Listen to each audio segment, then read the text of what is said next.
Fresher batch में F1 F2 batch में जो प्रोजेक्टाइल मोशन और इलेक्ट्रिक फील्ड का जो टेस्ट हुआ था उसका सलूशन देख लीजिए। क्वेश्चन नंबर 1 से स्टार्ट करते हैं।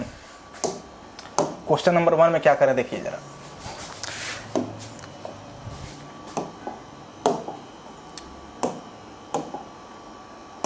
क्वेश्चन नंबर 1 में कह रहे हैं कि a projectile is projected with velocity v such that it's range is twice. कर रहे हैं किसी प्रोजेक्टाइल को आपने प्रोजेक्ट कर दिया है, उसका रेंज जो है 2 टाइम्स है एच मैक्स के। ठीक है, रेंज क्या होता है 2ux into ui divide by ji.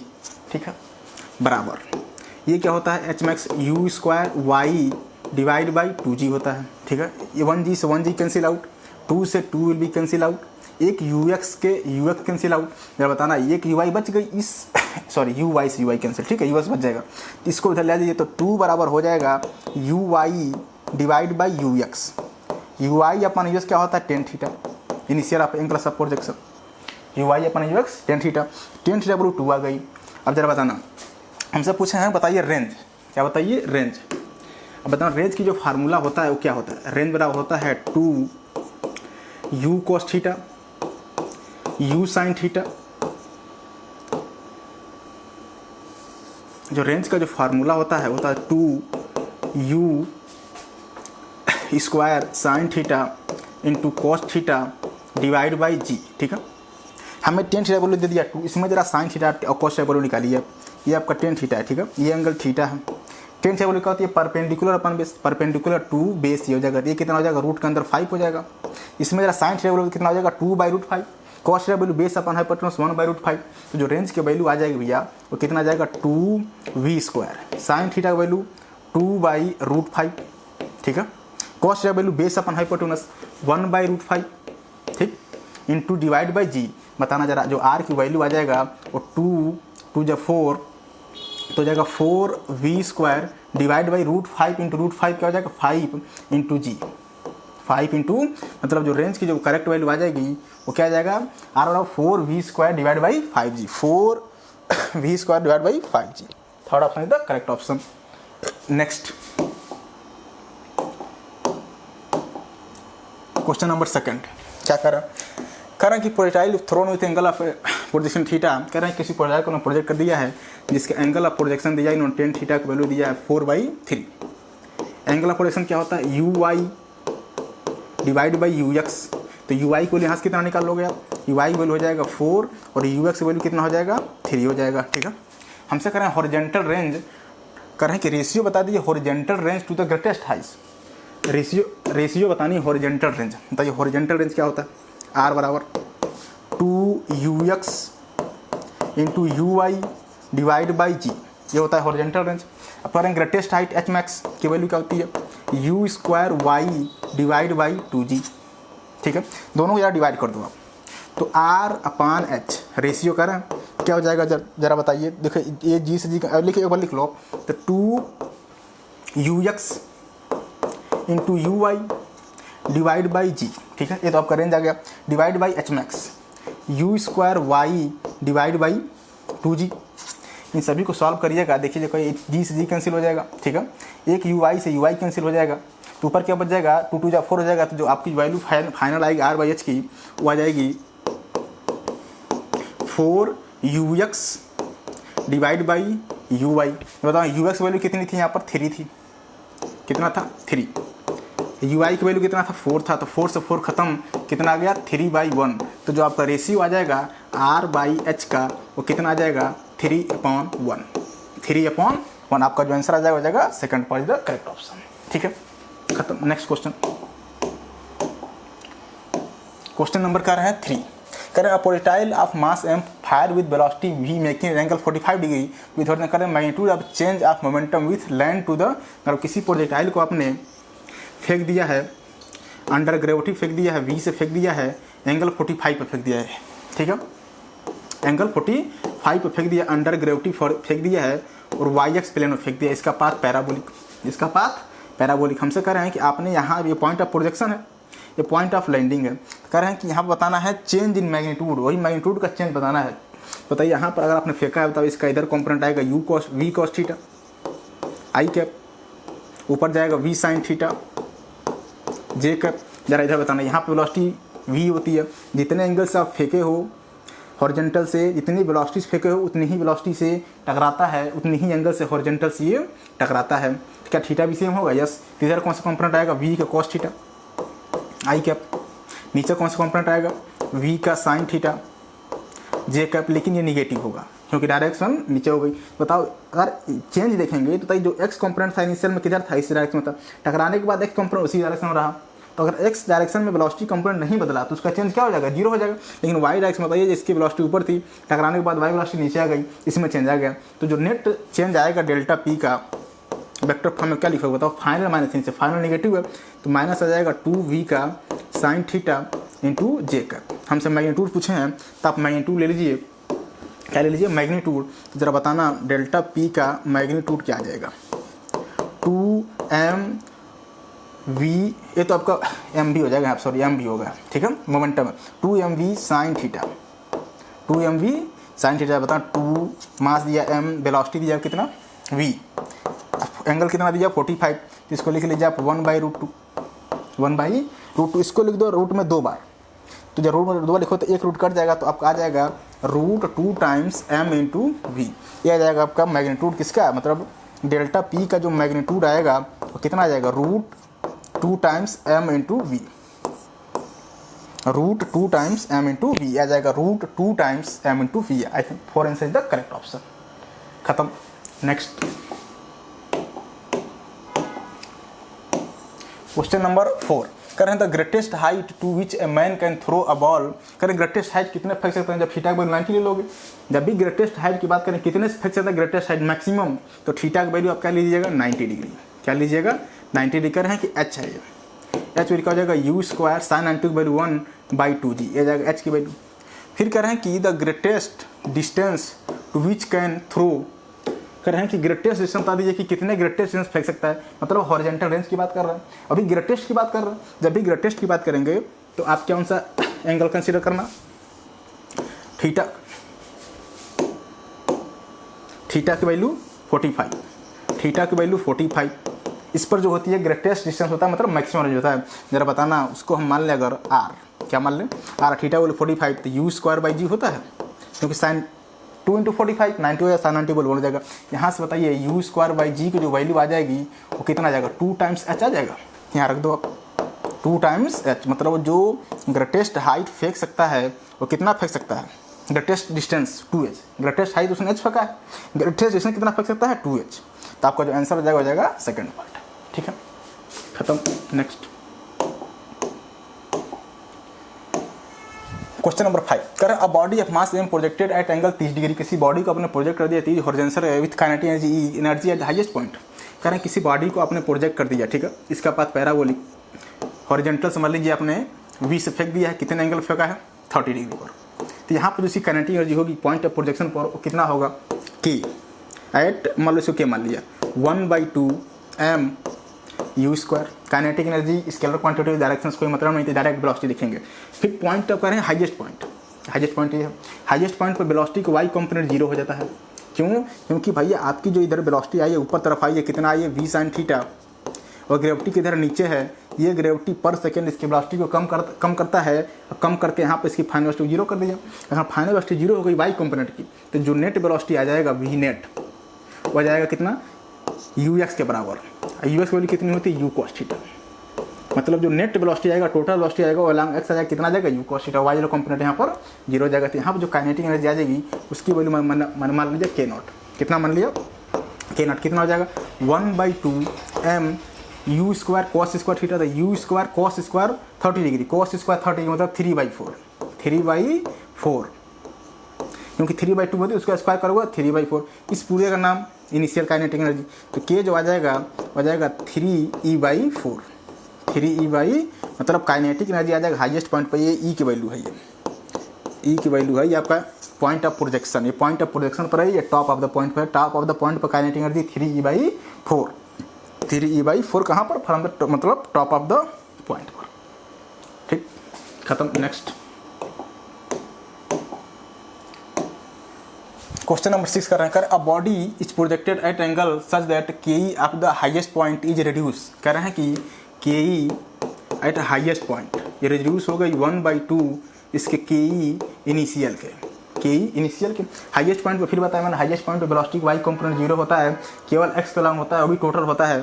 Sir बताना हाईएस्ट पॉइंट पे जो काइनेटिक एनर्जी हो जाएगा 1/2 mu² cos स्क्वायर थीटा होगा, बराबर 1/2 इंटू काइनेटिक एनर्जी 1/2 अब point of projection kinetic energy mu², ठीक है, mu²।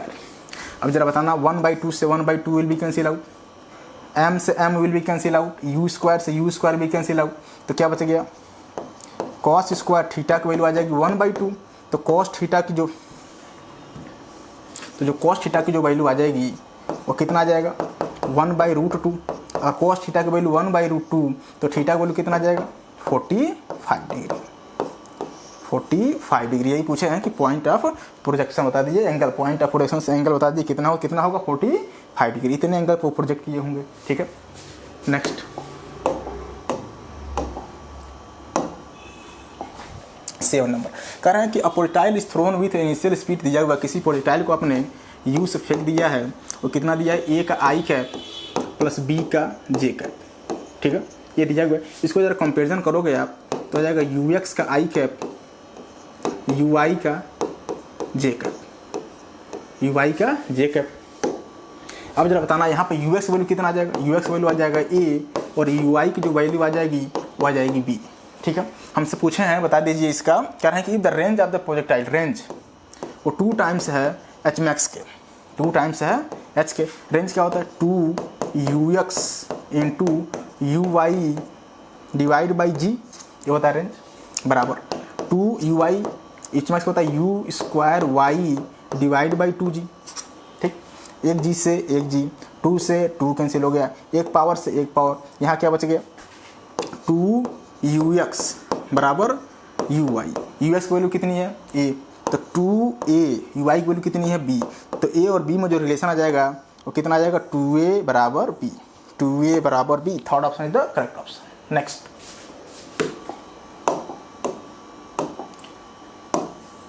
क्वेश्चन नंबर 8 कह रहे हैं कि a projectile is projected 45 degree with kinetic energy, कह रहे हैं कि रेंज आर, कह रहे हैं what horizontal range it's kinetic is has minimum range, नहीं कह रहे हैं कि horizontal range if is minimum kinetic energy, कह रहे हैं रेंज बता दीजिए जहां पर काइनेटिक एनर्जी मिनिमम हो। आप बताइए जब किसी पार्टिकल को आप v से किसी yx प्लेन में थ्रो करते हो, एंगल थीटा पर थ्रो करते हो, तो इसका पाथ पैराबोलिक प्रोजेक्टाइल, जैसे जैसे पार्टिकल ऊपर जाता है इसकी वेलोसिटी कम होती जाती है। क्यों? क्योंकि देखो इस इधर की जो कंपोनेंट आएगा इधर वाला वो कितना आ जाएगा v cos थीटा, और जो ऊपर वाला कंपोनेंट आ जाएगा ये कितना आ जाएगा v sin थीटा, जे के लॉन्ग या आई के लॉन्ग। इस कंपोनेंट पर तो एक्सेलरेशन का कोई भी इफेक्ट नहीं होता है। क्यों? क्योंकि लॉन्ग एक्सेलरेशन 0 होता है, लॉन्ग एक्सेलरेशन कोई हवा में नहीं चल रही है तो लॉन्ग एक्सेलरेशन 0 में। लेकिन बताओ जो ये वाला कंपोनेंट है इसको ग्रेविटी पर सेकेंड जी से रिटार्ड कर रही है, क्या कर रही है, रिटार्ड कर रहे हैं कि बताओ जैसे जैसे ऊपर जाएगा इसकी वेलोसिटी कम होती जाएगी। जब ये हाईएस्ट पॉइंट पाता है तो यहाँ पर इसकी वाई कंपोनेंट 0 हो जाता है, टोटल जो वेलोसिटी बनती है वो बनता है अलॉन्ग एक्स, तो यहीं पर जो होती है मिनिमम होता है, मिनिमम वेलोसिटी। मिनिमम अगर मिनिमम वेलोसिटी है सो मिनिमम के ई भी हो जाएगा, के ई मिनिमम, के ई भी मिनिमम हो जाएगा। क्यों? क्योंकि वेलोसिटी मिनिमम, के ई होता क्या है 1/2 mu²। तो अगर के ई मिनिमम होने मतलब है कि वेलोसिटी मिनिमम है, तो यहीं पे पूछ रहे हैं बताइए ये जो डिस्टेंस आ रहा है पॉइंट ऑफ प्रोजेक्शन से ये कितना r/2 ही तो आ रहा है, कितना r/2, क्योंकि टोटल तो रेंज होता है r, ये उसकी आधा है, कहाँ से, पॉइंट ऑफ प्रोजेक्शन से जहाँ पे इसकी वेलोसिटी मिनिमम हो रही है, काइनेटिक एनर्जी मिनिमम हो रही है, तो डिस्टेंस आ जाएगा r/2। तो आपका जो ऑप्शन आ जाएगा वो third option is the correct option.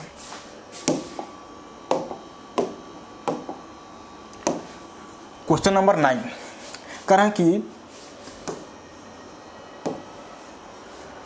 हैं कि a body is projected at angle 30 degree horizontal, कर रहे हैं विथ मोमेंटम p, कर रहे हैं its highest point magnitude of the momentum, कर रहे हैं कि हाईएस्ट पॉइंट बताइए magnitude of the momentum, highest point बताओ। जो टोटल वेलोसिटी होती है वो क्या होता है, ux के लॉन्ग होता है, कितना होता है u का cos थीटा, u का, और कोई 30 डिग्री दिया हुआ तो बताओ u√3/2 हो जाएगा, ये हो जाएगा वेलोसिटी। मोमेंटम चाहिए, मोमेंटम का होता है मास इंटू वेलोसिटी, इसका मैग्नीट्यूड ले रहा हूँ। मास इंटू वेलोसिटी, ठीक है। जरा बताना मास m, वेलोसिटी कितना आ जाएगा, u इंटू √3/2। इसका नाम इनिशियल मोमेंटम, जिस मोमेंटम से आपने उसको प्रोजेक्ट किया था, जिस मोमेंटम से आपने उसको प्रोजेक्ट किया था इनिशियल मोमेंटम है। तो जो फाइनल मोमेंटम आया वो हाईएस्ट पॉइंट, मान लीजिए हाईएस्ट पॉइंट या P0 मान लो, तो कितना आ जाएगा, √3/2 into P of projection, P of √3/2 P of projection में जो हाईएस्ट पॉइंट पे जो मोमेंटम आएगा यहाँ पर वो इनिशियल का √3/2 टाइम्स हो जाएगा।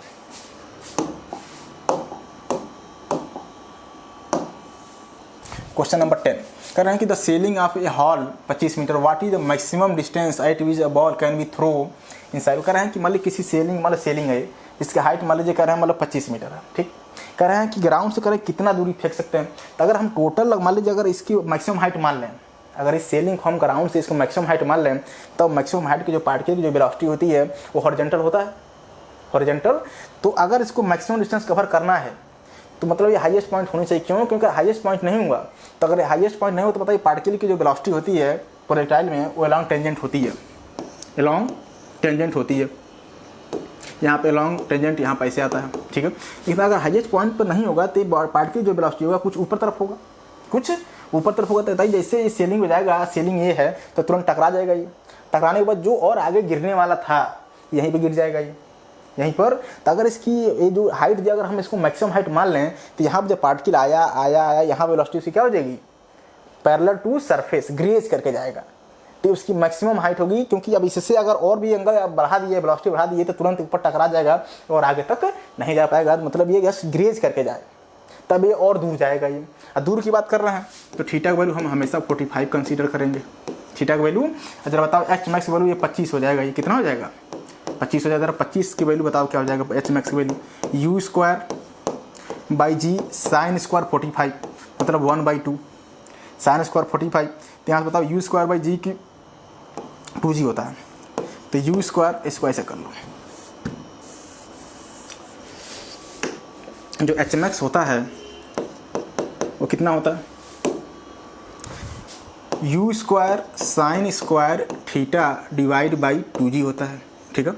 तो 25 बराबर u²/g sin² 45 की वैल्यू रूट होती है, रूट हट जाएगी, स्क्वायर है तो 1/2 नीचे 1/2 तो 1/4 आ जाएगा। तो यहाँ से जो u²/g की जो वैल्यू आ जाएगा वो कितना आ जाएगा, 100 मीटर। कितना आ जाएगा, 100 मीटर नहीं 100, ठीक है। हमसे पूछ रहे हैं कि मैक्सिमम डिस्टेंस। अब मैक्सिमम डिस्टेंस मतलब थीटा की वैल्यू 45 कंसीडर करोगे आप, थीटा की वैल्यू, उस पर रेंज की वैल्यू क्या होती है, आर मैक्स u²/g। u²/g की वैल्यू निकाल चुका हूँ, कितना है 100 मीटर, कितना निकाल चुका हूँ। तो जो आर मैक्स की जो वैल्यू आ जाएगी वो कितना आ जाएगा, 100 मीटर। कितना आ जाएगा, 100। मतलब इसको 100 मीटर मैक्सिमम फेंक सकते हैं। इससे मान लीजिए और दूर फेंकना चाहिए, क्योंकि इससे और दूर फेंकोगे तो आपका एंगल आप जो पोजीशन 45 लिए हो जो वेलोसिटी और ज़्यादा नहीं पड़ेगी तो ये जाकर यहीं टकरा जाएगा ये। तो फिर जो और आगे गिरने वाला था यहीं पे नीचे गिर जाएगा, दूर नहीं जाएगा। तो आपका जो आंसर हो जाएगा 100 मीटर, ठीक। नेक्स्ट क्वेश्चन नंबर 11 कह रहे हैं कि a projectile is fire at angle 30 degree with horizontal. कह रहे हैं इसका वर्टिकल कंपोनेंट दिया हुआ 80 मीटर। बताइए वर्टिकल कंपोनेंट क्या होता है, वी का साइन थीटा, वी का साइन 30 डिग्री कितना दिया हुआ, 80 दिया हुआ है। वी साइन 30 मतलब 1/2 बराबर 80। तो जो वी की वैल्यू आ जाएगा कितना आ जाएगा, 160 मीटर पर सेकेंड। मतलब इतने स्पीड से उसको फेंका गया होगा। फिर कह रहे हैं कि हमें बताना है what is the its speed after t/2 second. बताइए टी जो है टाइम ऑफ फ्लाइट है, t/2 सेकंड पर। बताओ टोटल टाइम यहाँ से आता है t/2 यहाँ पर होता है। उसकी जो टोटल वेलोसिटी होती है इस t/2 पर वो अलॉन्ग x होती है, वो कितना होता है, ux के बराबर होता है। कितना होता है, क्योंकि t यहाँ से यहाँ तक होता है पूरा, t/2 आधा होता है। 30 पॉइंट पूछे हैं, 30 पॉइंट पर टोटल वेलोसिटी क्या जाएगा, अलॉन्ग x हो जाएगा। तो जो ux आ जाएगा वो कितना आ जाएगा, 160 डिवाइड बाई √3/2 मतलब आ जाएगा 80√3। कितना आ जाएगा, 80√3। तो आपका जो आ जाएगा t/2 पर वेलोसिटी हो जाएगा 80/√3। नेक्स्ट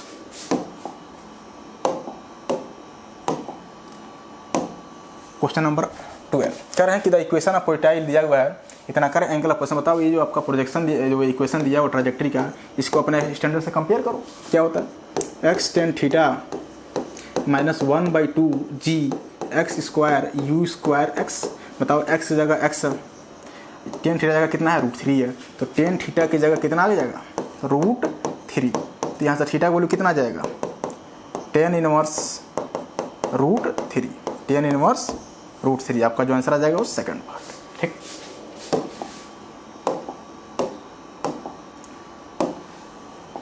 क्वेश्चन नंबर 13 कर, a projectile has same range for two angle of projection. बताइए same range, two angle of projection. मैंने बताया था कि अगर सेम रेंज होगा तो एक एंगल थीटा, दूसरा 90 माइनस थीटा, वो भी सेम स्पीड सेम जगह से। तो उन्होंने कहा है two angle of projection, if time of flight लग रहा है पहले हम T1 दूसरे हम T2, तो हमें बताना है इसमें से रिलेशन कौन सा है।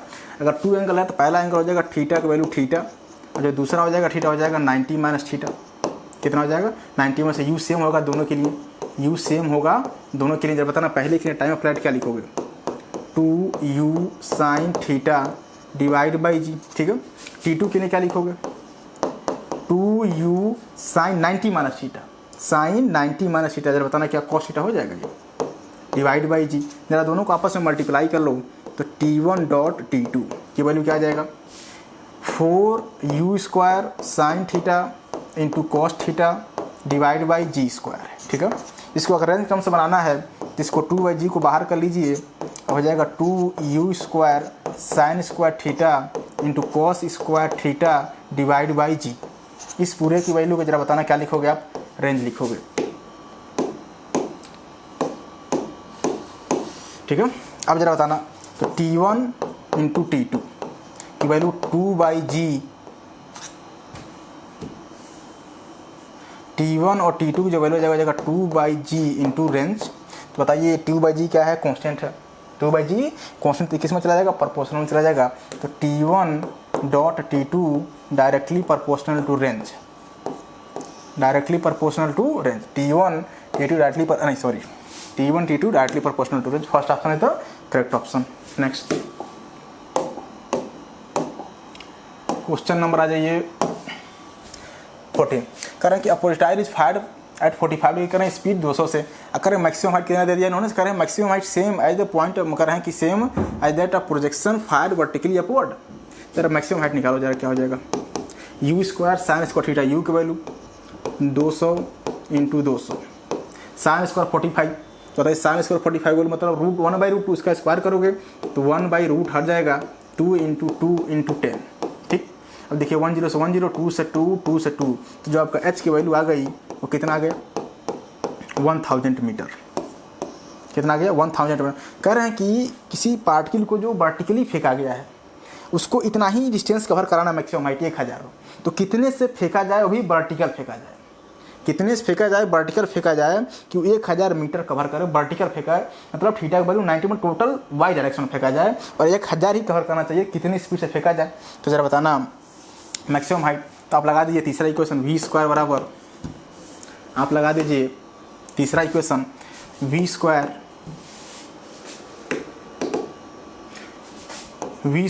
बराबर u square plus 2as along y direction. ठीक है, जरा बताना y कंपोनेंट 0 जाए क्योंकि मैक्सिमम हाइट बोला हुआ है। इनिशियल v नॉट का स्क्वायर मान लो, यही पूछा है कितने से फेंकें, माइनस रिटार्डेशन 2, g की वैल्यू 10 और h मैक्स वैल्यू आ गई 1000। यहाँ से जो v नॉट स्क्वायर की जो वैल्यू आ जाएगी वो कितना आ जाएगा, 20,000। कितना आ जाएगा, 20। इसका जो रूट ले लोगे आप तो ये कितना आ जाएगा, 100√2। लेकिन आंसर इसमें नहीं दिया गया, आंसर दिया नीचे है √2, तो आप क्या करिए इसमें ऊपर नीचे √2 से मल्टीप्लाई कर दीजिए, √2 बन जाएगा, इसमें मल्टीप्लाई करो 100 में तो बन जाएगा 200, तो 200/√2।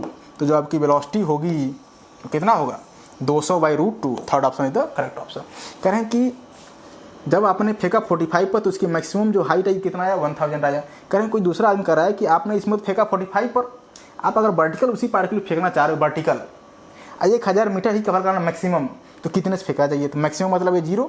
अब कितने से फेंकना चाहिए, 200/√2 से फेंकोगे तो 1000 मीटर कवर करेगा, वही वर्टिकल में, अभी वर्टिकल में। तो आपका थर्ड ऑप्शन करेक्ट ऑप्शन हो जाएगा।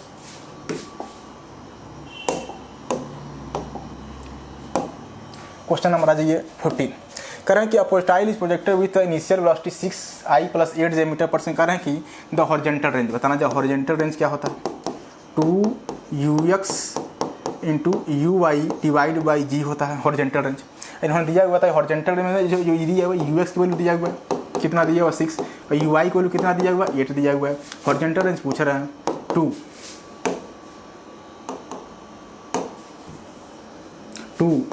Into U X value 6, U I की वैल्यू 8 डिवाइड बाई 10, इसको सॉल्व करोगे तो आ जाएगा 9.6 मीटर, जो रेंज आ जाएगा 9.6 metre. Second option is the correct option. खत्म। नेक्स्ट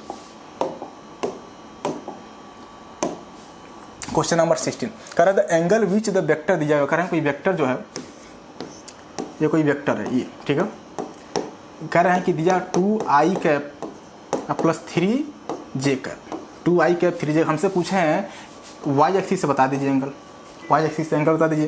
तो अगर वाई एक्सिस पूछे हैं जरा इसमें लगाओ टेन थीटा, क्या लगाओ टेन से क्या होता है परपेंडिकुलर अपॉन बेस, तो थीटा के सामने वाला जो आर होगा परपेंडिकुलर होगा, ये कितना हो जाएगा 2i कैप, ये जो बेस हो जाएगा कितना हो जाएगा 3j कैप। हमसे एंगल पूछे हैं बताओ जो परपेंडिकुलर आएगा कितना आएगा 2, और जो बेस आएगा वो कितना आ जाएगा 3 आ जाएगा, तो 2/3 आ जाएगा। तो थीटा वैल्यू कितना हो जाएगा 10 inverse 2/3, 10 inverse 2/3। Second option is the correct option. Question number 16 करें the horizontal range of the projectile दिया हुआ, करें हॉरिजॉन्टल रेंज कह रहे हैं कि 4√3 times the maximum height, range की वैल्यू दी है 4√3 टाइम्स एच मैक्स के। हमसे पूछ रहा है एंगल ऑफ प्रोजेक्शन बताओ, जो आर होता है 2ux into you I divide by जी होता है बराबर 4√3 एच मैक्स की वैल्यू हो जाएगा u² डिवाइड बाई 2g। ठीक है भैया, g से g कैंसिल, ठीक है, एक ui से ui कैंसिल, 2 2 जा 4, 2 से 2 कैंसिल, बचा यहाँ पर एक y, यहाँ पर बचा ux, इधर बच गया 1, तो 1 बराबर ui डिवाइड बाई ux, इसका नाम टेन थीटा, इसका नाम टेन थीटा। अभी एंगल ऑफ प्रोजेक्शन वाला टेन थीटा वैल्यू अगर 1 आ गए तो थीटा का वैल्यू 45, थीटा का value 45। Third option is the correct option. Next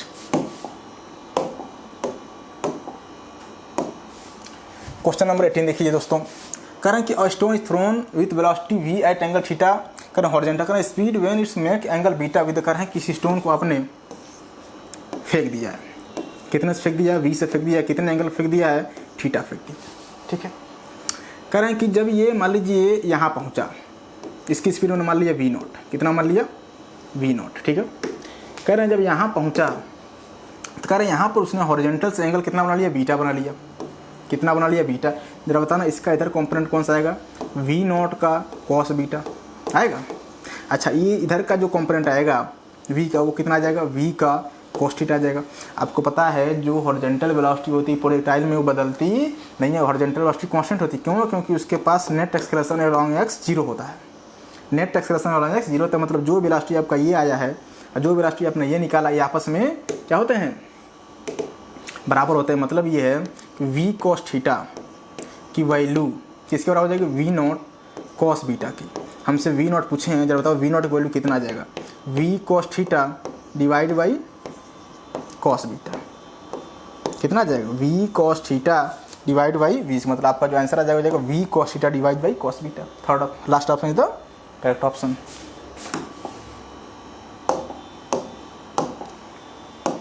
question number आ जाइए 19, करें if the relation between R and time of flight T is given, दिया हुआ है आर बराबर दिया हुआ है 5t², 5t²। आर की वैल्यू जरा बताओ क्या होती है, 2ux into you I divide by जी होता है, ठीक। 5t², टी को होती है 2u डिवाइड बाई जी, उसका स्क्वायर करोगे तो 4 into u² divide by g², हाँ या ना। देखिए दोस्तों अब जरा बताना, एक ui से ui पावर खत्म हो गया, एक g से एक g खत्म हो गया, एक g बचा है, पावर तो एक ही गया ना। अगर एक g बचा है बताओ, ये 5 से यहाँ पर बचेगा 2 टाइम्स में, और 2 से कट जाएगा ये 2 टाइम्स में, ठीक। और 2 से ये 2 कैंसिल हो जाएगा, तो बच गया किधर 1, इधर बचा ux, इधर बचा ui, तो 1 बराबर क्या आ जाएगा ui डिवाइड बाई ux, इसका नाम टेन थीटा, इसका नाम tan theta. Tan theta value 1, तो थीटा का वैल्यू 45 डिग्री, थीटा का value 45 degree. First option is the correct option. Next question number आ जाइए 20 कह रहे a particle is projected making at angle 45 degree with the horizontal कह रहे having kinetic energy के किसी पार्टिकल को आपने हॉरिजॉन्टल से फेंक दिया है, मान लीजिए यू स्पीड से फेंक दिया, यू वेलोसिटी कितने एंगल 45 पर, कर इस पॉइंट पर जो काइनेटिक एनर्जी होगी वो कितनी होगी 1/2 mu², 1/2 mu²। ठीक भैया, अब हमसे कह रहे हैं काइनेटिक एनर्जी बता दिया हाईएस्ट पॉइंट, इस पॉइंट हमसे पूछे हैं काइनेटिक एनर्जी बताओ इस पॉइंट पर जो टोटल वेलोसिटी होती है मैं बताया हूँ वो होता है ux के बराबर, और कितना होता है u का cos थीटा, क्यों क्योंकि y कंपोनेंट यहाँ पर 0 होता है। तो यहाँ पर जो काइनेटिक एनर्जी आ जाएगा टॉप पॉइंट वो आ जाएगा kT बराबर 1/2 mu² cos इक्वल थीटा था u² और cos स्क्वायर कितना 45, cos स्क्वायर 45 मतलब 1/2। ज़रा इतने को बताना कि आपका ये है kinetic energy, initial kinetic energy. तो जो k टॉप पर आ जाएगा वो k इनिशियल का 1/2 आ जाएगा, जो k टॉप पर आएगा वो k इनिशियल का k 1/2 टाइम्स आएगा। Second option is the correct option. खत्म, नेक्स्ट।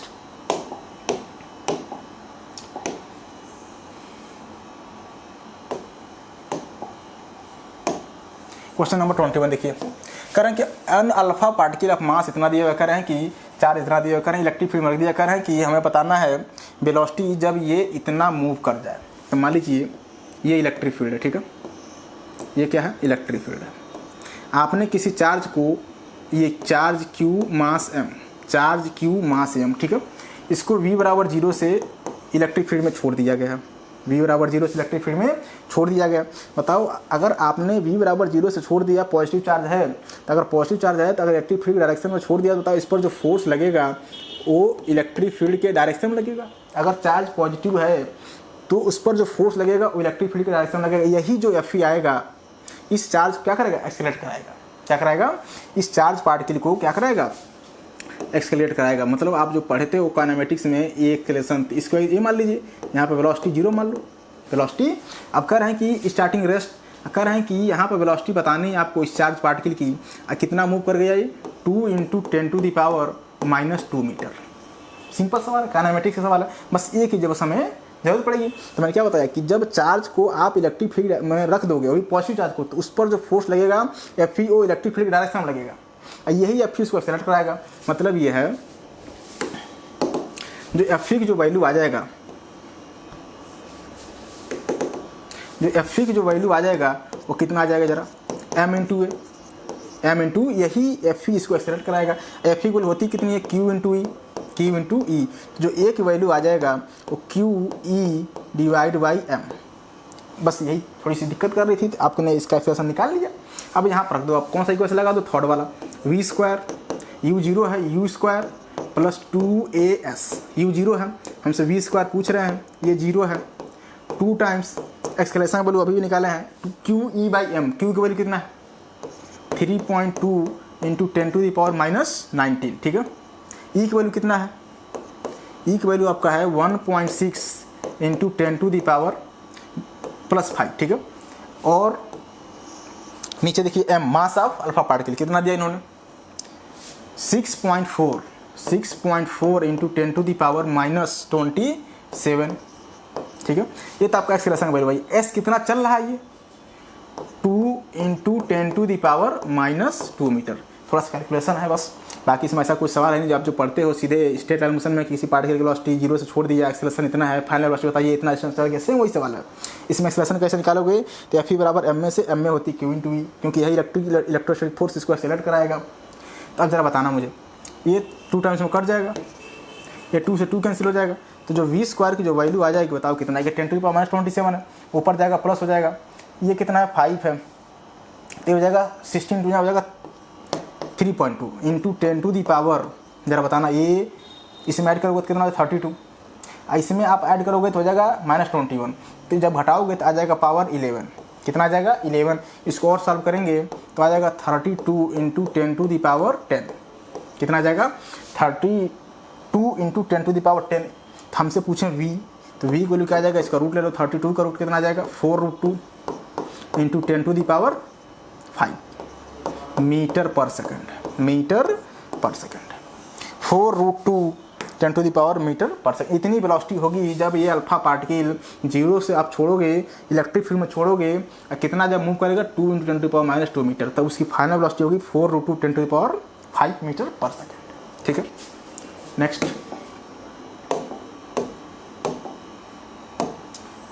क्या कर रहे हैं, equal charges Q are placed at the vertices A and B of equilateral triangle. कह रहे हैं कोई इक्विलेटरल ट्रायंगल है, ये आपका A, ये आपका B, ये आपका C। ठीक है, इक्विलेटर मतलब ये साइड आपका A है, ये साइड A है, ये भी साइड A है, ये एंगल 60 डिग्री, ये एंगल भी 60 डिग्री, ये वाला एंगल भी 60 डिग्री। ठीक है, हमसे कह magnitude of the electric field at the point C। इस पॉइंट पर हमसे पूछे हैं मैग्नीट्यूड बता दिए इलेक्ट्रिक फील्ड का, मतलब इन चार्जेस को आपने एक चार्ज यहाँ रखा है +Q, एक चार्जेस यहाँ रखा है +Q। अब इन दोनों चार्जेस को ऐसे इस पॉइंट पर बताना इलेक्ट्रिक फील्ड। मैंने बताया था इलेक्ट्रिक फील्ड जब भी निकालना हो तो आप रखिएगा +1 कूलाम का टेस्ट चार्ज, प्लस होना चाहिए 1 कूलाम, इसका मैग्नीट्यूड होना चाहिए 1। तो बताइए ये प्लस इसको रिपेल करेगा इस डायरेक्शन में। ठीक, ये भी प्लस इसको रिपेल करेगा इस डायरेक्शन में, जितने से ये इसको रिपेल करेगा ई से। ठीक है, ई से उतने से यही रिपेल करेगा ई से। क्यों? क्योंकि भाई जितना डिस्टेंस ये ए है उतना ही डिस्टेंस ये भी ए है, जितना चार्ज इसका मैग्नीट्यूड क्यू है उतना ही मैग्नीट्यूड इसके पास भी है। तो जितने से ये इसको रिपेल करेंगे लेफ्ट साइड, उतना ही से ही ए वाला क्यू इसको रिपेल करेगा इस साइड। तो बताओ दो वेक्टर अगर एंगल 60 है, ये भी एंगल 60 होगा, तो दो वेक्टर के बीच में अगर रिजल्टेंट निकालना हो, उनके बीच में एंगल 60 डिग्री हो, जरा बताओ कैसे लिखते हो आप? ई रिजल्टेंट क्या आ जाएगा? ई का स्क्वायर प्लस ई का square plus 2e² cos theta, मतलब 60 डिग्री, cos 60 बोले 1/2, 2 से 2 खत्म, स्क्वायर करोगे तो आ जाएगा ई रिजल्टेंट √3 टाइम्स ई, √3 टाइम्स ई, और √3 टाइम्स ई के बोले हो जाएगा 1/4πε0 Q/a², Q/, आपका जो रिजल्टेंट आएगा वो कितना आ जाएगा? √3 × 1/4πε0 Q/a², √3 Q 4πε0 × a²। Third option is the correct option. खत्म, नेक्स्ट। ठीक, क्वेश्चन 23 करें the unit of intensity of electric field. Unit पूछ रहे हैं, मैंने कहा था Fe बराबर क्या होता है? Q × E, Fe बराबर Q × E। हमसे पूछे हैं किसका? इलेक्ट्रिक फील्ड का। इलेक्ट्रिक फील्ड था ये Fe H फोर्स है ये, तो फोर्स का क्या हो जाएगा? न्यूटन। ये Q है तो इसका क्या हो जाएगा? कूलम। तो इसका जो यूनिट आ जाएगा हो जाएगा न्यूटन पर कूलम, न्यूटन पर कूलम। खत्म, नेक्स्ट।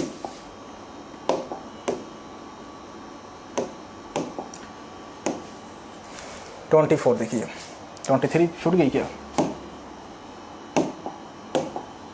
ठीक,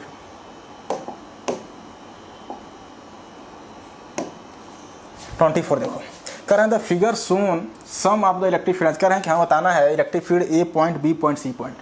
जब बताना ये इलेक्ट्रिक फील्ड लाइन्स जो ये हैं, ठीक है, इनके बीच का डिस्टेंस हम माने अगर ये मान लो आप x, क्या मान लो आप, ये भी x हो जाएगा। जितनी ये डिस्टेंस इलेक्ट्रिक फील्ड यहाँ पर है उतना ही डिस्टेंस यहाँ पर भी है x। मैंने मान लिया, जनरल कंसीडर कर लिया ये x है। इस ये वाली फील्ड लाइन्स, ये वाली फील्ड लाइन्स के जो बीच का डिस्टेंस मैंने इसको मान लिया y। क्या मान लिया? y। तो बताना कर रहे हैं इलेक्ट्रिक फील्ड बताना है ए बी सी पर। तो जहाँ पर इलेक्ट्रिक फील्ड लाइन डेंस होती हैं, जहाँ पर इलेक्ट्रिक फील्ड लाइन डेंस क्या होती हैं? डेंस, वहाँ पर हाई मैग्नीट्यूड होता है, high magnitude, high magnitude. Dense मतलब पास, डेंस मतलब जहाँ पे इलेक्ट्रिक फील्ड लाइंस पास होंगे, डेंस होंगे, वहाँ पर इलेक्ट्रिक फील्ड का मैग्नीट्यूड हमेशा ज़्यादा होगा। जहाँ इलेक्ट्रिक फील्ड लाइन दूर होंगी वहाँ उनके बीच में मैग्नीट्यूड कम होगा।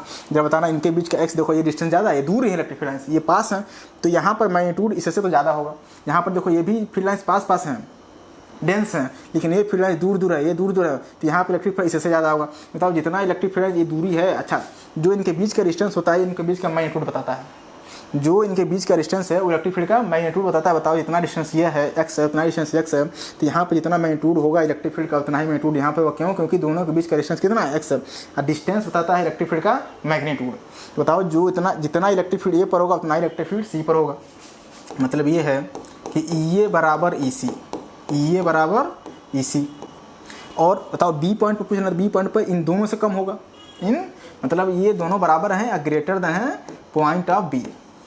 बोलो भैया क्यों? क्योंकि यहाँ पर फील्ड लाइंस के बीच के डिस्टेंस ज़्यादा है, दूर दूर है, यहाँ पर फील्ड लाइन्स पास पास हैं और इनके बीच का जो डिस्टेंस होता है वो इनके मैग्नीट्यूड को रिप्रेजेंट करता है। यहाँ पर जितना डिस्टेंस है उतना डिस्टेंस यहाँ पर, इसलिए यहाँ पर दोनों का मैग्नीट्यूड बराबर है, इससे ज़्यादा है क्योंकि यहाँ पर फील्ड लाइन दूर दूर है। तो आपका जो आंसर आ जाएगा हो जाएगा थर्ड पार्ट। खत्म। नेक्स्ट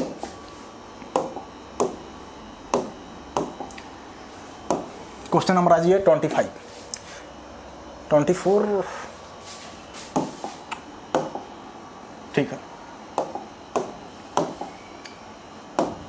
25 देखो, करें a particle of mass m करें a charge q is place at rest in the uniform. करें कि आपने मान लीजिए कोई मास m है, चार्ज q है, मास m है, ठीक है। आपने इसको इलेक्ट्रिक फील्ड में रख दिया है। कहाँ रख दिया? इलेक्ट्रिक फील्ड में।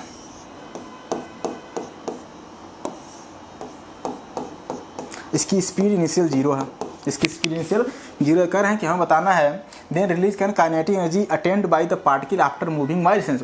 बताओ जैसे आप इसको इलेक्ट्रिक फील्ड में रखोगे, इलेक्ट्रिक फील्ड में रखते ही अगर चार्ज पॉजिटिव है तो फोर्स इस पर लगेगा Fe, वो भी लगेगा इलेक्ट्रिक फील्ड के डायरेक्शन में।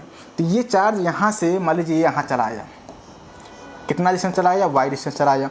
हमसे पूछ रहे हैं कि इस Fe का वर्क डन बता दो, इस Fe का वर्क डन बता दो। बताओ जब यहाँ पर आएगा तो इसकी स्पीड भी तो हो जाएगा कुछ ना कुछ, इसकी स्पीड हो जाएगा। हमसे पूछ रहे हैं कि particle of moving y distance करें एनर्जी, काइनेटिक एनर्जी पूछा, वर्क नहीं पूछा, काइनेटिक एनर्जी बता दीजिए। तो आपने पढ़ा होगा work energy theorem, W net बराबर डेल्टा के, डेल्टा के ये होता है के फाइनल माइनस के इनिशियल। ये इनिशियल 0 था, क्यों? क्योंकि starting from rest, starting from, तो जो W नेट आ जाएगा वो आ जाएगा के। W नेट का होता है फोर्स, अच्छा वर्क डन क्या होता है? वर्क डन होता है फोर्स इंटू फोर्स के अलॉन्ग शिफ्टिंग। फोर्स इस पर कौन सा लग रहा है? Fe। अब फोर्स के अलॉन्ग कितना शिफ्ट हो गया? y। तो जो वर्क डन हो जाएगा Fe का कितना हो जाएगा? Fe इंटू वाई बराबर आ जाएगा कि वर्क डन होता है फोर्स इंटू फोर्स के अलॉन्ग शिफ्टिंग। Fe की वैल्यू कितना हो जाएगा? Q into e into y बराबर हो जाएगा काइनेटिक एनर्जी के बराबर। तो इसकी जो काइनेटिक एनर्जी आ जाएगा वो क्या जाएगा? QE into y, QE into y. मतलब थर्ड ऑप्शन इधर correct option. Work done force के अलॉन्ग शिफ्टिंग, तो फोर्स क्या लग रहा है? Fe लग रहा है। Fe के अलॉन्ग शिफ्ट कितना हो गया? वाई डायरेक्शन में। तो इसका जो वर्क डन हो जाएगा Fe into y, force into displacement, force QV into y हो जाएगा काइनेटिक एनर्जी के बराबर। ये आपका थ्योरम लगाना पड़ेगा, W इंटू बराबर डेल्टा।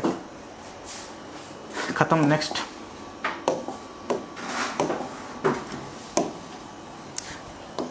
ट्वेंटी करें an electron is moving towards X axis. कह रहे हैं कि an electrical field is along Y direction. करें then the path of the, कह रहे हैं कि कोई मान लीजिए इलेक्ट्रिक फील्ड है, ये मान लीजिए इधर जा रहा है, कोई चार्ज है जो एक्स के अलॉन्ग, मान लीजिए कोई चार्ज है v वेलोसिटी से अलॉन्ग एक्स जा रहा है, ठीक है, अलॉन्ग एक्स जा रहा है। करें आगे इलेक्ट्रिक फील्ड अभी कर रहे हैं कि along y direction of the, मतलब ये है कि मान लीजिए पॉजिटिव, मान लीजिए कि इलेक्ट्रिक आगे इलेक्ट्रिक फील्ड है, आगे आपका इलेक्ट्रिक फील्ड है। ये पार्टिकल ऐसे ही एकदम स्ट्रेट आराम से जा रहा था, आगे इलेक्ट्रिक फील्ड है। बताओ जैसे ही चार्ज यहाँ आएगा, जैसे ही चार्ज यहाँ इंटर करेगा इलेक्ट्रिक फील्ड में, मान लो वेलोसिटी v से मूव कर रहा है, तुरंत इस पर एक फोर्स ऊपर लगेगा जिसका नाम F इलेक्ट्रोस्टैटिक फोर्स। ये F इसको एक्सेलरेट कराएगा किधर? Along y, along y. अगर एक्सेलरेट कराएगा तो वेलोसिटी बनेगा, तो वेलोसिटी बनेगा तेरा बताना इसकी जो स्पीड इधर था वो v था और कुछ ना कुछ अलॉन्ग x था और कुछ ना कुछ F इसके वेलोसिटी बना देगा अलॉन्ग वाई, अलॉन्ग। तो जो इसका रिजल्टेंट वेलोसिटी आएगा वो कुछ इस डायरेक्शन में आएगा। मतलब ये है कि यहीं से पाथ ऐसे चला जाएगा ये। अब ये स्ट्रेट जाएगा या पैराबोलिक जाएगा, ये डिपेंड करेगा स्लोप पर, ये डिपेंड करेगा स्लोप पर। हमें बताना है कि इसका देखो, अब ये चीज़ ग्राफ तो बढ़नी है। मैंने बताया था ग्राफ के बढ़ने के 3 तरीके होते हैं। पहला ग्राफ स्ट्रेट जाए, दूसरा ऐसे बढ़े, तीसरा आपका ऐसे बढ़े, होगा कोई एक। ये डिसाइड करता है कौन? स्लोप। ये कौन डिसाइड करता है? स्लोप। जरा बताना स्लोप। अगर हम मान लो यहाँ से जनरल मान लो यहाँ पर गया तो इसका जरा मान लीजिए कोऑर्डिनेट, इसको मान लो आप x, y, क्या मान लीजिए x, y। तो जरा बताना ऐसे वेलोसिटी मान लीजिए, क्या मान लीजिए वेलोसिटी, ठीक है। तो यहाँ पर जो स्लोप लिखोगे बताओ m बराबर tan थीटा, क्या लिखोगे? vy upon vx। बताओ vx क्या है? ये नंबर कॉन्स्टेंट है, ये नंबर vx क्या है? कॉन्स्टेंट है। vx कॉन्स्टेंट क्योंकि x के अलॉन्ग कोई एक्सेलरेशन है नहीं, केवल वेलोसिटी है। अच्छा जो vy है ये आपका इंक्रीजिंग है, vy क्या है? इंक्रीजिंग है। इंक्रीजिंग किस लिए? क्योंकि भैया अगर पॉजिटिव चार्ज है, इलेक्ट्रिक फील्ड इस डायरेक्शन में है, q है, इलेक्ट्रॉन बोला है, इलेक्ट्रॉन मतलब अगर ये मान लो कोई दिक्कत नहीं, समझ गए। तो ज़रा बताना अगर ये y वाई कॉम्पोनेंट क्या हो जाएगा, अगर वेलोसिटी लगाओ वी वाई बराबर u y plus a y into t. U y तो जीरो था, लेकिन बताओ ए वाई है, ये वाई क्या करेगा, जैसे मतलब एक्सेलरेशन मान लीजिए जो भी एक्सेलरेशन इसने प्रोड्यूस किया टाइम जीरो पर तो इसकी वेलोसिटी जीरो आएगी, लेकिन जैसे 1 सेकंड होगा क्या ए वाई बना देगा, टी बराबर 2 सेकंड पर वेलोसिटी कुछ हो रहेगी, 3 बराबर 3 सेकंड पर वेलोसिटी कुछ हो रहा है। मतलब ये जो आपकी पार्ट है वी वाई ये इंक्रीजिंग है, लेकिन ये वाला जो पार्ट है वी एक्स से क्या है, कॉन्स्टेंट है। मतलब जो स्लोप बताओ ये इंक्रीजिंग, स्लोप इंक्रीजिंग, ये वाला वैल्यू कॉन्स्टेंट। तो बताइए अगर ये वैल्यू इंक्रीज है कॉन्स्टेंट तो बताओ स्लोप इंक्रीज करेगा। स्लोप देखो इसमें किस में इंक्रीज कर रहा है, ये वाला है, इसका पाथ क्या हो जाएगा, पैराबोलिक। पाथ क्या हो जाएगा, पैराबोलिक। यहीं से ये पैराबोलिक पाथ फॉलो करेगा, मतलब पैराबोला। ठीक है, क्वेश्चन नंबर आ जाइए 27।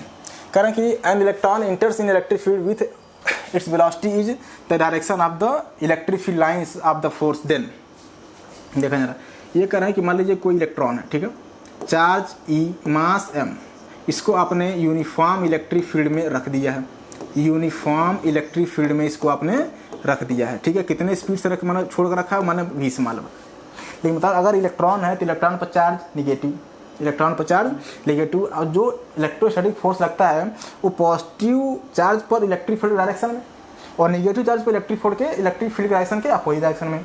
अगर चार्ज पॉजिटिव है तो इलेक्ट्रिक फील्ड डायरेक्शन में, अगर चार्ज नेगेटिव है तो इलेक्ट्रिक फील्ड के अपोजिट डायरेक्शन में। इसकी वेलोसिटी राइट है तो एफ किधर लगेगा, एफ किधर लगेगा, लेफ्ट लगेगा। एफ किधर लगेगा, लेफ्ट। क्यों, क्योंकि इस पर चार्ज नेगेटिव है, और चार्ज अगर नेगेटिव है तो इलेक्ट्रिक फील्ड के अपोजिट डायरेक्शन लगता है इलेक्ट्रिक फोर्स। बताओ ये इसको एक्सेलरेशन प्रोड्यूस कराएगा, ये velocity right side, acceleration left side. बताओ इसकी जो स्पीड है डिक्रीजिंग आ जाएगा, ये क्या जाएगा, डिक्रीजिंग, रिटार्डेशन। डिक्रीजिंग मतलब रिटार्डेशन, मतलब इसकी स्पीड क्या हो गई, घटेगी। The velocity of the electron will be decrease, घटेगा। क्यों, क्योंकि फोर्स किधर है, लेफ्ट साइड, वेलोसिटी किधर, राइट साइड, इसकी स्पीड लगातार घटेगी। रिटार्डेशन केस है, तो थर्ड ऑप्शन करेक्ट हो जाएगा। क्वेश्चन नंबर आ जाइए 28। इलेक्ट्रॉन हैविंग चार्ज ई मास एम करे moving in the uniform electric field E करे एक्सेलरेशन। कह रहे हैं ये मान लीजिए कोई चार्ज है, ठीक है, मास एम है, चार्ज इस पर ई है, आपने इसको यूनिफॉर्म इलेक्ट्रिक फील्ड में रख दिया है, यूनिफॉर्म इलेक्ट्रिक फील्ड में रख दिया है। ठीक है, जरा बताना, अगर चार्ज वो भी निगेटिव इलेक्ट्रॉन है तो यूनिफॉर्म इलेक्ट्रिक फील्ड में दिया तो इस पर जो फोर्स लगेगा किधर लगेगा, लेफ्ट साइड लगेगा। तो कह रहे हैं इसका एक्सेलरेशन बताइए, ये एक्सेलरेशन जाएगा किधर, लेफ्ट साइड। तो एफ की वैल्यू क्या हो जाएगा, एम इंटू ए। एफ की वैल्यू क्या होती है, ई इंटू इलेक्ट्रिक फील्ड बराबर एम इंटू ए। तो जो ए की वैल्यू आ जाएगा वो e capital E divide by m. तो जो इसका एक्सेलरेशन होगा इलेक्ट्रॉन का कितना हो जाएगा, e capital divide by m, क्योंकि ये जो इलेक्ट्रिक फोर्स है ये इसके वेलोसिटी के अपोजिट आ रहा है। क्यों, क्योंकि ये निगेटिव चार्ज है, इलेक्ट्रिक फील्ड राइट साइड है, तो इलेक्ट्रिक फील्ड राइट साइड अगर चार्ज नेगेटिव है तो उस पर फोर्स इलेक्ट्रिक फील्ड के अपोजिट डायरेक्शन में। कितना एक्सेलरेशन होगा, E capital divide by M, E capital E divide by M. Next question number आ जाइए 29।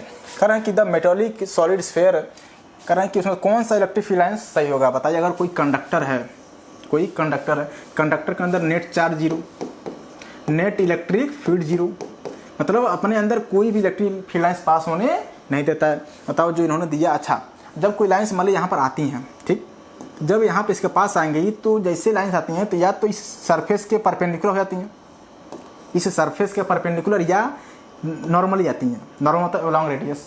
जब कोई लाइन्स मान लीजिए इस पर आएगा, जब इस पर पड़ेगा तो या तो थोड़ा बेंड हो जाता है, क्या होता है, थोड़ा बेंड, वो सरफेस के परपेंडिकुलर हो जाता है, सरफेस के परपेंडिकुलर होता है, या नॉर्मल चला जाता है। तो सर्कल का रेडियस नॉर्मल, सर्कल का नॉर्मल रेडियस। तो जैसे लाइन यहाँ अब आएंगी तुरंत यहीं पर यहाँ से क्या हो जाएंगी, थोड़ी सी बेंड हो जाएंगी, अलॉन्ग नॉर्मल हो जाएंगी। या ऐसे कर सकते हैं कि ये आपका सरफेस का टेंजेंट है तो उसके परपेंडिकुलर हो जाएंगी। बताइए जो पहला दे रहे हैं तीनों सीधे ऐसे ही डाल दिया हुआ है, गलत हो जाएगा। इसमें इलेक्ट्रिक फील्ड पास कर गई, ये भी गलत हो जाएगा। इसमें स्ट्रेट चली गई, इसमें देखो जैसे इलेक्ट्रिक फील्ड लाइन्स यहाँ गई हैं, देखो सरफेस ये आपका उसके परपेंडिकुलर ही तो है, या कह सकते हैं ये लॉन्ग रेडियस है, नॉर्मल है। तो आपका जो फोर्थ ऑप्शन होगा वो लाइन्स होगी वो करेक्ट हो जाएंगे अबाउट कंडक्टर। तो fourth option is the correct option.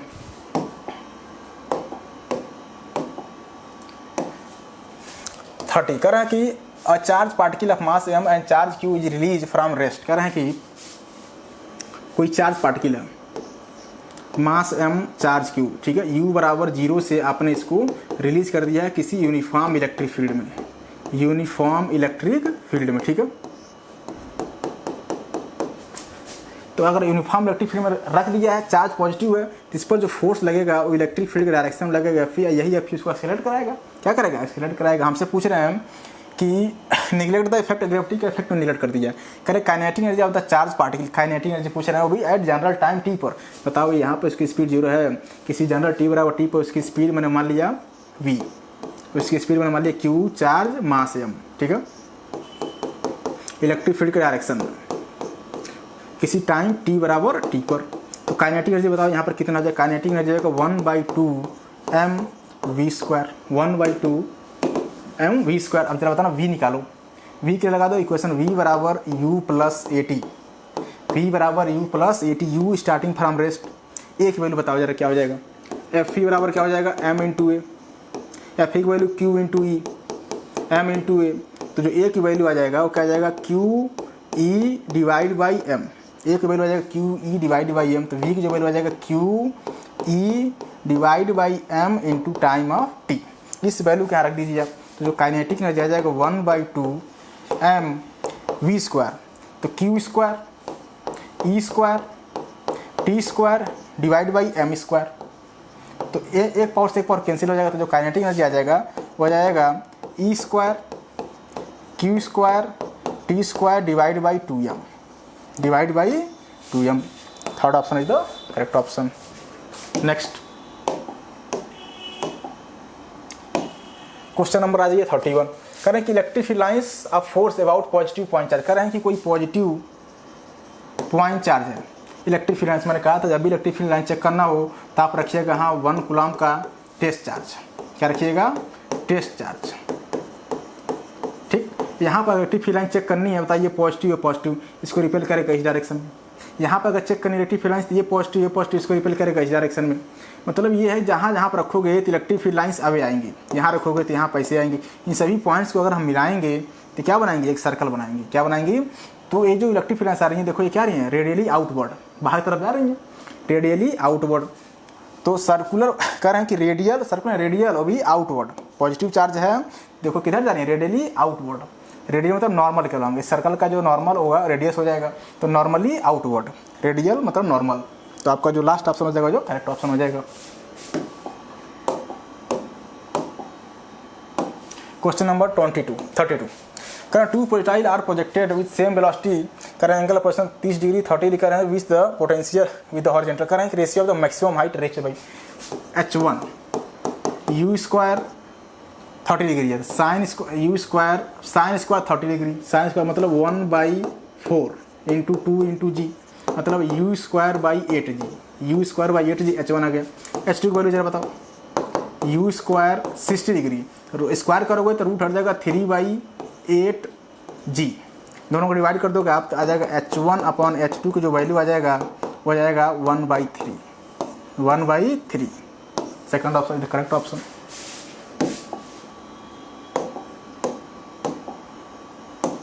Question number 33 कह रहे हैं कि at the upper most point of projection its velocity and acceleration angle पूछ रहे हैं। किसी पार्टिकल को आपने प्रोजेक्ट कर दिया है हॉरिजॉन्टल से, मान लीजिए थीटा एंगल पर v स्पीड से अंडर ग्रेविटी प्रोजेक्ट कर दिया गया है yx प्लेन में।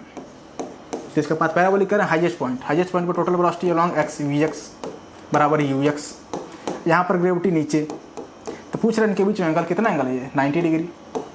कितना एंगल है? 90 degree. Third option is the correct option.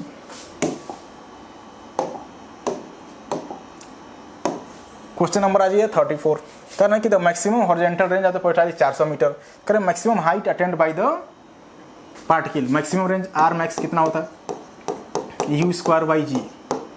Are max कितना दे दिया? 400। कितना दे दिया? 400 बराबर u²/g। और आर मैक्स कितने पर होता है? थीटा बराबर 45 पर होता है, थीटा बराबर 45 होता है। अब हमसे पूछ रहे हैं मैक्सिमम हाइट h मैक्स क्या होता है? u² साइन स्क्वायर थीटा, तो u² साइन स्क्वायर 45 मतलब अभी 45 तो √2 स्क्वायर हो जाएगा, रूट हट जाएगा, डिवाइड बाई 2 इंटू जी। तो u²/g की वैल्यू 400, तो 400 डिवाइड बाई 4 कट जाएगा, आ जाएगा 100 मीटर। तो इसकी जो मैक्सिमम हाइट हो जाएगी 100 metre. First option is correct. Next question number 35। करें for angle of projection of projectile दिया हुआ, करें कि हॉरिजॉन्टल रेंज का रेशियो बता दीजिए। बताइए हॉरिजॉन्टल क्या होता है, you square sine 2 into theta कितना है 45 प्लस थीटा 45 माइनस थीटा, ठीक है, डिवाइड बाई जी। R1 हो गया, R2 की वैल्यू जरा बताओ, u square sine 2 45 plus theta divide by जी, ठीक है, डिवाइड बाई जी। जरा इसको बताना, ओपन करना, तो यू स्क्वायर साइन इसमें मल्टीप्लाई क्या होता है 90 minus theta, 90 minus theta, sine 90 minus theta क्या होता है कॉस थीटा, क्या होता है cos theta divide by g बराबर। इसमें जरा करिए सेम वही चीज़, मल्टीप्लाई करोगे हो जाएगा 92 थीटा होगा, नहीं हाँ ठीक है 2 थीटा, कितना हो जाएगा 2 थीटा, ठीक है, क्योंकि ये 2 से मल्टीप्लाई करोगे। इसमें क्या हो जाएगा साइन 2 45 प्लस थीटा मतलब 90 प्लस 2 थीटा, तो साइन 90 प्लस वो भी कॉस थीटा होता है। साइन नहीं होता है, उसकी वैल्यू तो बदलती है लेकिन साइन नहीं होता, तो ये भी हो जाएगा आपका साइन 2 थीटा। वैल्यू तो चेंज हो जाती है लेकिन साइन 2 थीटा नहीं कॉस 2 थीटा, वैल्यू तो चेंज हो जाती है लेकिन उसका डायरेक्शन जो होता है वो चेंज नहीं होता है। जो तो R1 की इतनी वैल्यू है उतना ही R2 वैल्यू है, तो यहाँ से कह सकते हैं R1 बराबर R2, तो जो उसका रेशियो आ जाएगा वो कितना आ जाएगा 1:1। दोनों रेंज आपस में बराबर हैं तो उसका जो रेशियो आ जाएगा 1:1। Second option is the correct option. Next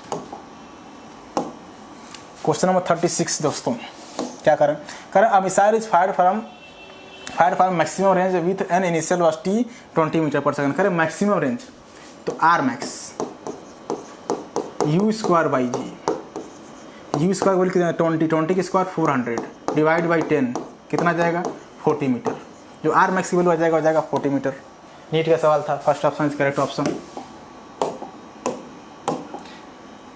question number आज ये 37, कारण कि a projectile is fired making an angle theta with the vertical, what is the ratio of the PE at the K. होता है P क्या होता है, अभी कह रहे हैं कि रेशियो बताना कहाँ पर, what is the ratio of the P to the K of the highest point बताना है।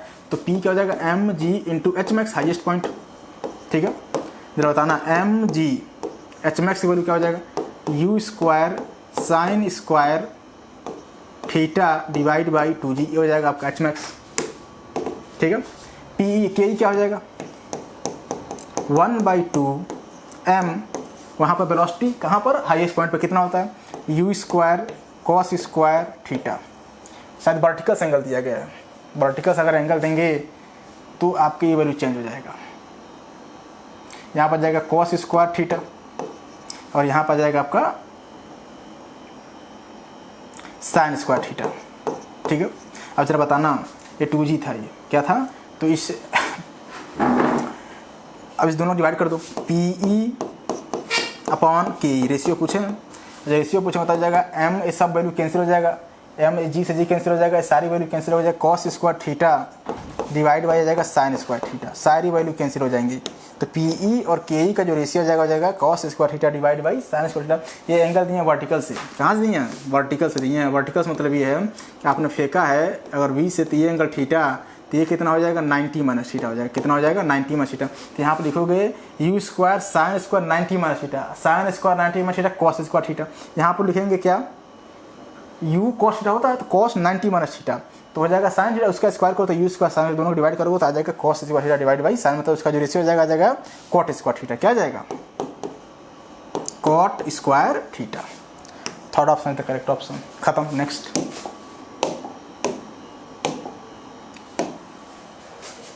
38, करें कि a projectile is thrown at angle theta with the horizontal, करें कि its range R1 it is the thrown at angle theta with the vertical. करें कि पहले आपने फेंका थीटा से हॉरिजॉन्टल से, ठीक है, हॉरिजॉन्टल से फेंका, यहाँ पर बताओ रेंज कितना हो जाएगा u square sine 2 theta divide by जी, ठीक है। फिर कह रहे हैं कि उसी पार्टिकल को आपने फेंका, लेकिन अब जो फेंका अपने एंगल वो वर्टिकल से ले लिया थीटा, तो वर्टिकल से इससे कितना हो जाएगा 90 माइनस थीटा। हमें तो जो एंगल लेना है वो 90 माइनस थीटा से लेना है। और जब ये R1 था आपका, तो R2 वैल्यू कितना हो जाएगा u square sine 2 into 90 minus theta divide by g, sine 2 90 minus theta क्या बन जाएगा ये u square sine 180 minus 2 theta, sine 180 minus 2 theta sine theta बता 180 में बदलता नहीं है, साइन वही रहता है, उसकी वैल्यू भी वही रहती है, बदलती नहीं है। तो u square sine 2 theta divide by g. बताओ जितना R1 है उतना ही R2 है, तो यहाँ से कह सकते हैं कि R1 की वैल्यू R2 के बराबर है। R1 की वैल्यू R2 के बराबर है। थर्ड ऑप्शन है तो करेक्ट ऑप्शन, खत्म। Next question number 39। करें कि 2 projectile fire throw with angle velocity what angle theta 90 theta with horizontal का ratio of the maximum height. H1 की वैल्यू जरा बताओ। यू स्क्वायर पहले को फेंका थीटा पर, तो sign square theta divide by 2g, ठीक है। जरा H2 की वैल्यू बताओ। H2 की वैल्यू क्या आ जाएगा, u square sine square 90 minus theta divide by g. यहाँ से H2 की वैल्यू कितना आ जाएगा, u square cos square theta divide by g. दोनों को यार डिवाइड कर दोगे आप तो क्या आ जाएगा बताइए, H1 अपॉन H2 की जो वैल्यू आ जाएगा वो कितना आ जाएगा, sine square theta divide by cos square theta. Sine square theta divide by cos, उसका रेशियो हो जाएगा sine square theta is to cos square theta. Third option correct option, खत्म, कुछ नहीं। Next question number 40। करें कि a projectile is fire at angle equally incline to the horizontal. कर equally inclined बताइए, अगर ये 90 डिग्री टोटल होता है, इक्वली इंक्लाइंड मतलब कितना होगा, 45 होगा। कितना होगा, 45। इक्वली इंक्लाइंड का मतलब है कि इतना एंगल ये एक्स एक्सिस से बना रहा है उतना ही एंगल ये वाई एक्सिस बना रहा है। अगर प्लेन में है तो इतना एक्सिस बनाएंगे उतना ही वाई एक्सिस, मतलब एक बनाएंगे 45, दूसरा ही बनाना पड़ेगा 45। हमसे पूछ रहे हैं कि विथ वेलोसिटी करें ग्रेटेस्ट हाइट, मुझे बताना greatest height H max. V square sine square 45 divide by 2g। Sine square 45 कितना होता है, 1/√2 स्क्वायर करोगे रूट हट जाएगा तो वी स्क्वायर नीचे आ जाएगा 4g। तो जो एच मैक्स की वैल्यू आ जाएगा v square by 4g। First option correct option, खत्म। Next question number 41। करें a gun fire 2 bullets 60 degree 30 degree with horizontal. करें bullet strike at the same horizontal distance the ratio of their maximum height. Maximum height का ratio पूछे हैं, फिर बताओ H1 क्या आ जाएगा, यू स्क्वायर मान लीजिए, तो sign square theta, sine square बताओ 60 है तो रूट हट जाएगा 3/4 इंटू 2 इंटू जी, क्या जाएगा H1। अब जरा बताना H2 की वैल्यू बताना क्या हो जाएगा, कितना एंगल है 30 डिग्री है, तो u square sine square 30 degree, sine 30 को 1/2 स्क्वायर करोगे तो 1/4 इंटू 2g, ठीक है। दोनों जरा आप डिवाइड कर दीजिए, H1 अपॉन H2, तो सारी वैल्यू कट जाएगी, ऊपर बचेगा 3 नीचे बचेगा 1, तो H1 अपॉन H2 का जो रेशियो हो जाएगा हो जाएगा 3:1। सेकंड ऑप्शन करेक्ट ऑप्शन, खत्म, कुछ नहीं। Next question number 42। करें electric field lines of the force about negative point charge. करें कि कोई नेगेटिव पॉइंट चार्ज है, ये नेगेटिव पॉइंट चार्ज मास है, तो इलेक्ट्रिक फील्ड बतानी है।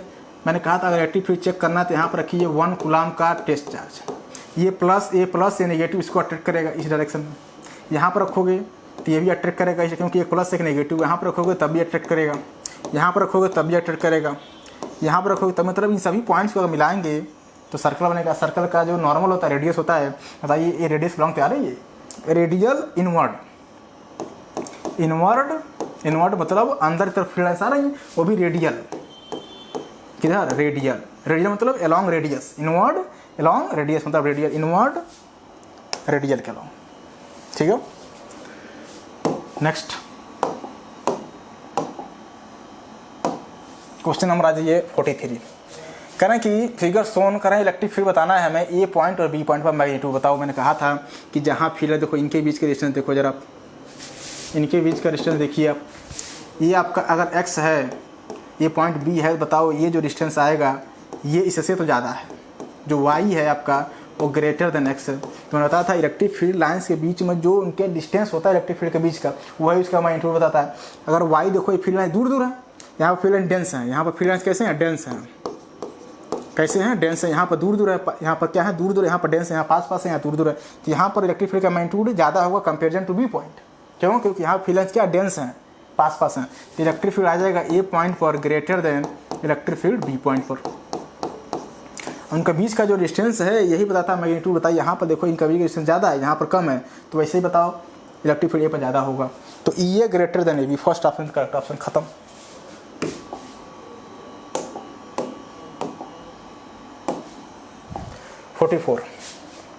करें कि एबीसी ने इंक्लोटेड है, करें charge plus q placed on the each corner, करें इलेक्ट्रिक फील्ड बताना वो पॉइंट पर, इस पॉइंट पर हमें बताना है इलेक्ट्रिक फील्ड, इस पॉइंट पर बताना हमें इलेक्ट्रिक फील्ड। जरा बताना, तो मैंने जब भी कहा जब भी इलेक्ट्रिक फील्ड निकालना हो आप रखिएगा यहाँ पर 1 कूलाम का टेस्ट चार्ज, ये प्लस प्लस इसको रिपेल करेगा इस डायरेक्शन में, ठीक है, ये भी प्लस इसको रिपेल करेगा इस डायरेक्शन में, ये प्लस ये भी प्लस इसको रिपेल करेगा इस डायरेक्शन में। कितने से रिपेल करेंगे? सेम से रिपेल करेंगे। क्यों? क्योंकि जितना डिस्टेंस आर ये है, आर ये है, आर ये है, और जितना मैग्नीट्यूड इसका है सी वाले का उतना ही मैग्नीट्यूड ए वाले का है, उतना ही मैग्नीट्यूड बी वाले का है, तो मैग्नीट्यूड सब सेम होगा।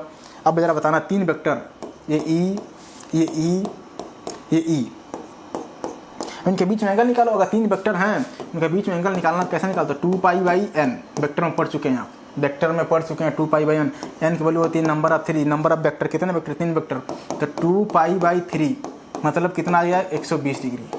मतलब उनके बीच में जो एंगल बन रहा है, ये उनके बीच में जो एंगल बन रहा है ये वाला, ठीक है, ये एंगल कितना है? 120, ये वाला एंगल भी कितना है? 120, ये वाला एंगल भी कितना है? 120।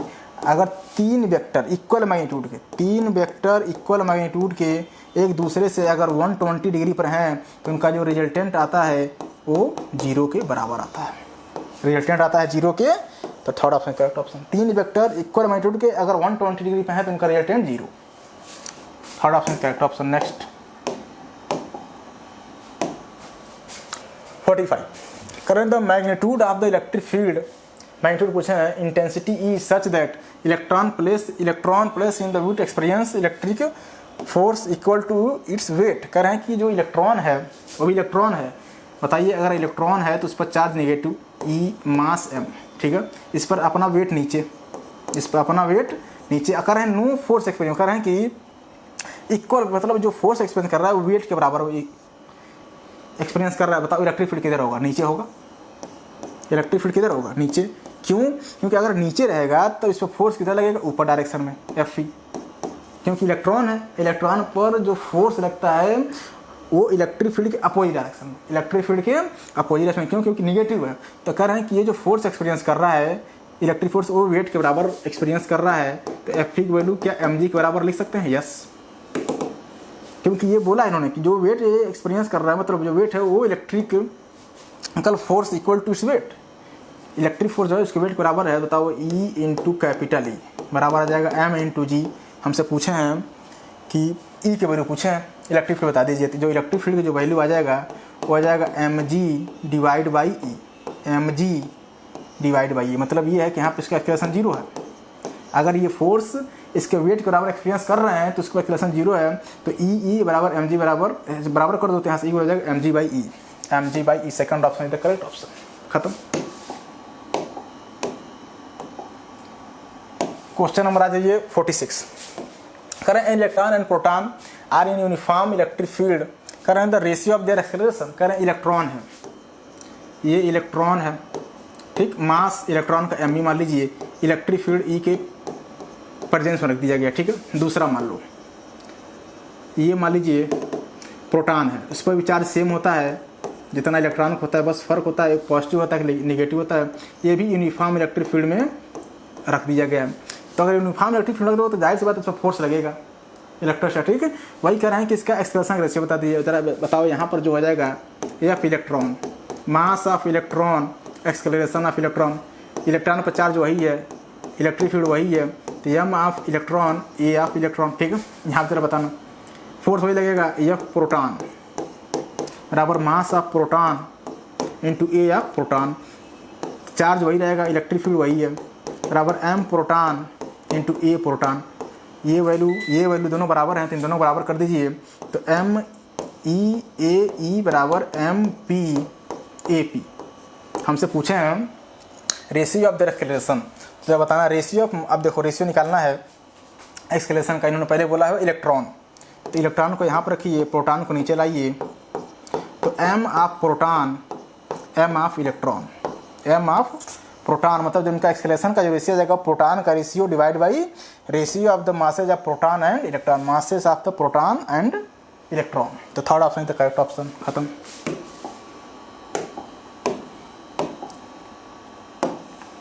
क्वेश्चन नंबर आज 47 कह रहा है कि uncharged sphere of metal place in between two charge plate कह रहा है इलेक्ट्रिक फील्ड लाइन्स आपको कैसे दिखेंगे। जब बताना मैंने बताया था आपको कि अगर कोई मान लीजिए स्फीयर है, अनचार्ज है, मतलब जितनी पॉजिटिव चार्ज उतनी नेगेटिव चार्ज, जितनी पॉजिटिव चार्ज उतना नेगेटिव चार्ज, मतलब क्यू की वैल्यू 0, इसके अंदर नेट इलेक्ट्रिक फील्ड भी 0, अपने अंदर नेट इलेक्ट्रिक फील्ड जो कंडक्टर है, अगर ये क्या है कंडक्टर, स्फीयर मतलब कंडक्टर है तो ये वैल्यू फॉलो करेगा, इलेक्ट्रिक फील्ड नेट उसके अंदर 0 होगी।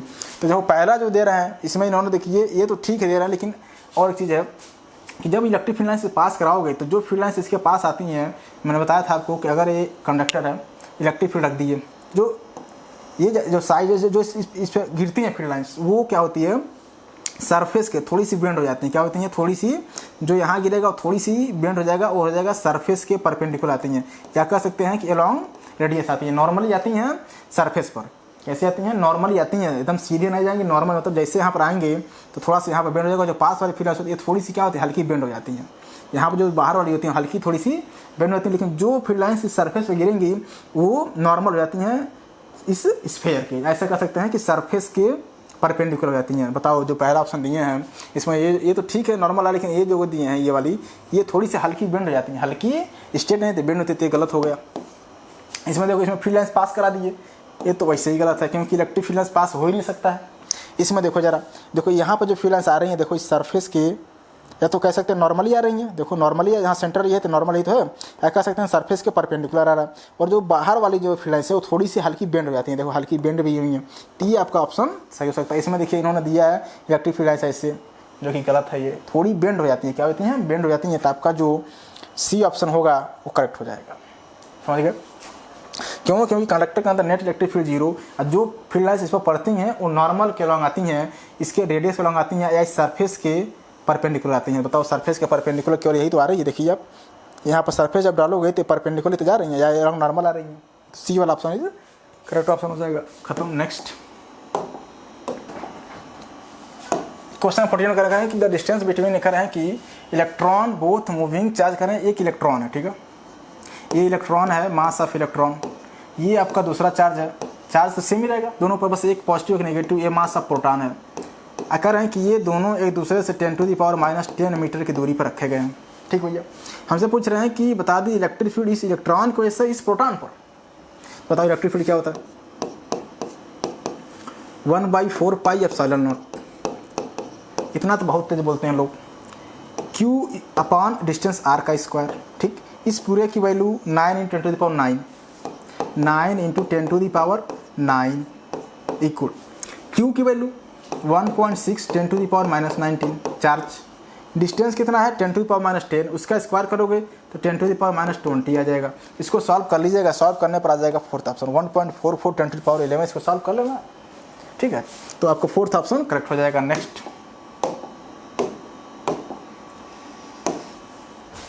कह रहे हैं कि what is the magnitude of point charges due to the electron. कह रहे हैं कि कोई इलेक्ट्रॉन है, चार्ज ही मास m, ठीक है, मास दिया। कर रहे हैं कि 30 सेंटीमीटर अवे, कह रहे हैं कोई पॉइंट है जो 30 सेंटीमीटर अवे है, यहाँ पर हमें बताना है इस चार्ज का इलेक्ट्रिक फील्ड का। यहाँ पर मैग्नीट्यूड बताओ, इलेक्ट्रिक फील्ड का मैग्नीट्यूड क्या हो जाएगा?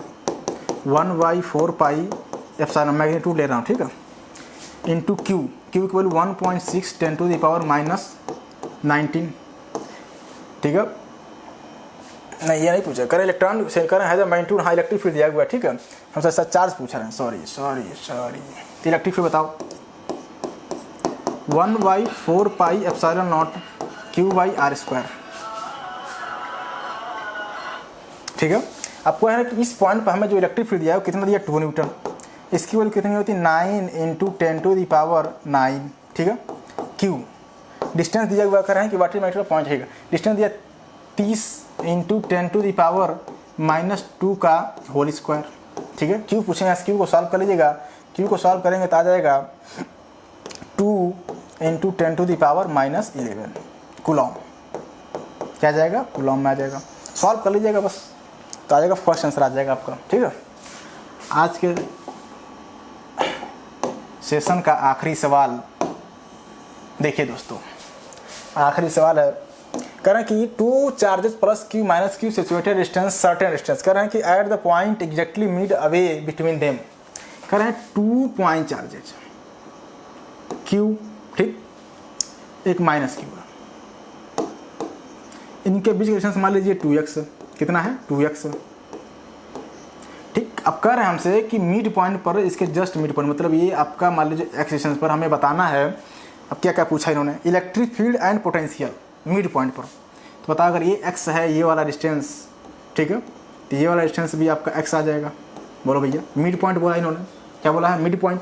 अब जरा बताना मुझे, ये पॉइंट P मान लो, तो यहाँ पे इलेक्ट्रिक फील्ड बताना है, पोटेंशियल बतानी है। तो अगर मैंने कहा था जब भी इलेक्ट्रिक फील्ड बतानी हो तो रखिएगा +1 कूलम का टेस्ट चार्ज, +1 कूलम का टेस्ट चार्ज, ये Q प्लस है, तो ये प्लस प्लस उसको रिपेल करेगा किस डायरेक्शन में, राइट डायरेक्शन में, ठीक है। ये प्लस ये नेगेटिव इसको अट्रैक्ट करेगा उसी डायरेक्शन में, तो नेट इलेक्ट्रिक फील्ड ऐड हो गई, नेट इलेक्ट्रिक फील्ड ऐड हो गई। तो जीरो तो इलेक्ट्रिक फील्ड होगा ही नहीं, क्यों, क्योंकि दोनों इलेक्ट्रिक फील्ड लाइन्स उसी डायरेक्शन में जा रही हैं, तो ई नेवर जीरो, ठीक। अब पोटेंशियल आइए, पोटेंशियल क्या कहता है, पोटेंशियल अगर लोगे तो पोटेंशियल होती है स्केलर क्वांटिटी, उसमें आप चार्ज को रखते हो साइन के साथ, चार्ज को रखते हो साइन के साथ। बताओ ये पॉजिटिव चार्ज है, इसका पोटेंशियल क्या हो जाएगा, के कैपिटल Q बाई एक्स। अच्छा जो निगेटिव चार्ज है उसका जो पोटेंशियल आ जाएगा वो कितना आ जाएगा, के पोटेंशियल लिखते समय चार्ज का साइन लिखते हैं, लेकिन फील्ड लिखते समय साइन नहीं लिखते हैं। बताओ यहाँ पर आ जाएगा -Q डिवाइड बाई एक्स, जितना प्लस उतना नेगेटिव, तो V@P आ जाएगा, क्या आ जाएगा, जीरो आ जाएगा, V@P जीरो, क्योंकि इतना प्लस का पोटेंशियल इसकी वजह से बन रहा है P पर, उतना ही नेगेटिव पोटेंशियल बन रहा है इस माइनस चार्ज की वजह से P पर, तो नेट पोटेंशियल जीरो, लेकिन इलेक्ट्रिक फील्ड जीरो नहीं हो रहा है, क्योंकि इलेक्ट्रिक फील्ड इस पॉइंट पर ऐड हो जा रही हैं, दोनों फील्ड उसी डायरेक्शन में चली जा रही हैं। तो आपका जो आंसर होगा, देखो एक करें इलेक्ट्रिक फील्ड प्रोटॉन वो जीरो, गलत, electric field is zero but potential is zero, भी गलत करें, electric field is not zero but potential is zero, सही ऑप्शन। तो third option is the correct option. तो आई होप आप लोग का पेपर अच्छा गया हो, ऑल द वेरी बेस्ट।